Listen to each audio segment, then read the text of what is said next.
దైవం యొక్క ఏకత్వంలో మనకు విశ్వాసం లేదు.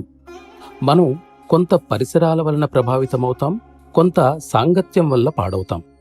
పాశ్చాత్య నాగరికత ప్రభావం కూడా కొంతవరకు ఉంది. ఆ విధంగా ఇప్పటికే పతనం అయిన మనల్ని తప్పుడు ఆధ్యాత్మిక శిక్షణ పూర్తిగా పతనం కావించింది. దాని ఫలితంగా ఆధ్యాత్మికత నుండి విడిపోయి మనం వేలాది మైళ్ళ దూరంగా పోయాం. ఒక తప్పుకే మనిషికి 4 శిక్షలు ఏ విధంగా ఇవ్వబడినాయి? మనిషి ఒక జటిలమైన ప్రాణి. అతడొక మంచిని గాని చెడును గాని చేస్తున్నప్పుడు మనసు ఆలోచిస్తుంది, హృదయం నిర్ణయిస్తుంది. మానవ అవయవాలు వాటి పనిని అవి చేస్తాయి. మంచి చెడు ఈ రెండింటి విషయంలోనూ మనసు నుండి, హృదయం నుండి సహాయం వస్తుంది. అప్పుడు పనిచేసిన ఇంద్రియాలు కూడా తప్పు చేసినవే అవుతాయి. ఇవి శరీరంలో ఒక భాగం కనుక శరీరం కూడా దీని బాధ్యతను కలిగి ఉంది.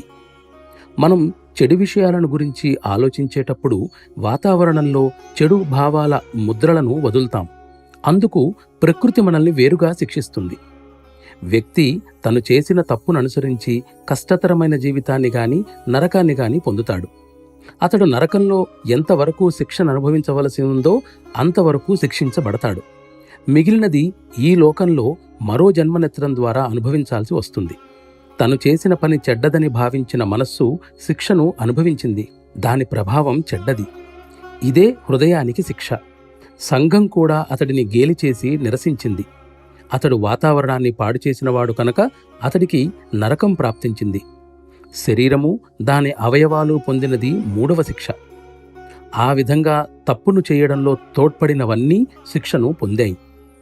నా ప్రియురాలిని చూసినప్పుడు నా మనస్సు చెలించింది. తప్పు కన్నులదే కాని గాయం హృదయానికయింది.